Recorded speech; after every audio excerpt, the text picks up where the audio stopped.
China is at full capacity for war, military analysts have said, as the US is warned not to stand against its population of 1.4 billion people. The remarks followed US President Joe Biden's vow to protect Taiwan should China invade.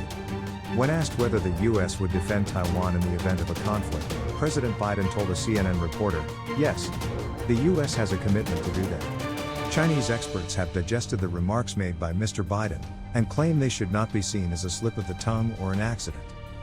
Questioning how the US would step in to protect the island, over which China claims sovereignty, Lu Xiang, a research fellow at the Chinese Academy of Social Sciences in Beijing, spoke to Global Times, a publication controlled by China's Communist Party. Lu said, "So far, not a single US government official has spelled what defending Taiwan means if done by the US. Does it mean sending US troops to confront the PLA? No one has ever explained in detail."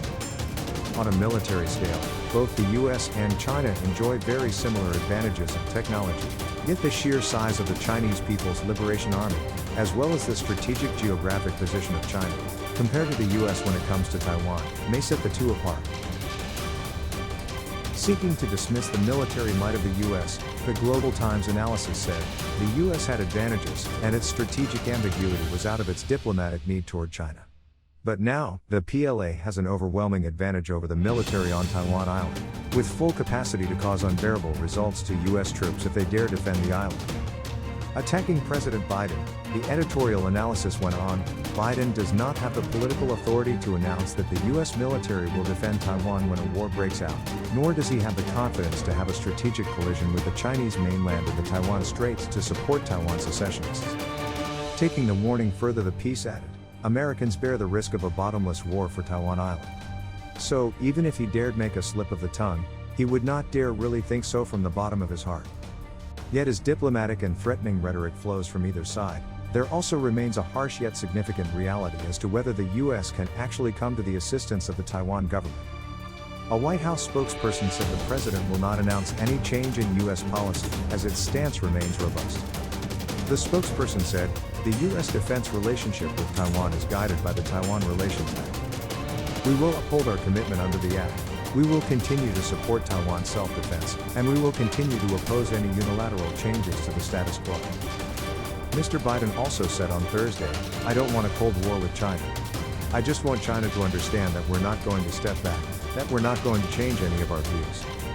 With global security now focusing heavily on the Indo-Pacific region, and in particular, the South China Sea, the rules of engagement in such an area are worlds apart from the deserts and mountains of the Middle East.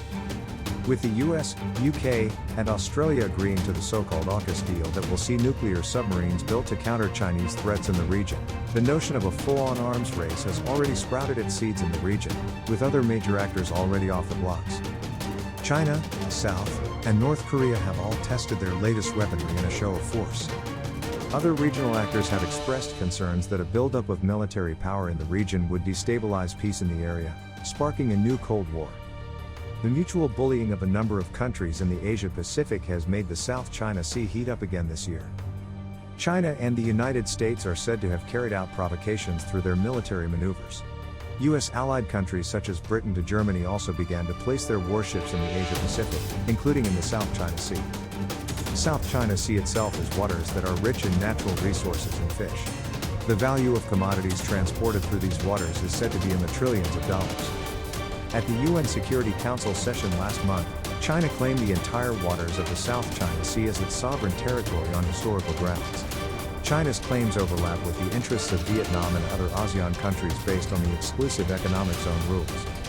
To protect this region, President Jin Ping continues to build military facilities, artificial islands, and station warships in the territorial waters. On the one hand, Vietnam claims a maritime area in the South China Sea known as the East Sea in Vietnam.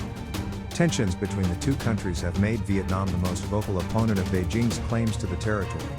Not only that, Vietnam's closeness to the US is seen as an effort to improve diplomatic relations as well as a step that makes Beijing furious.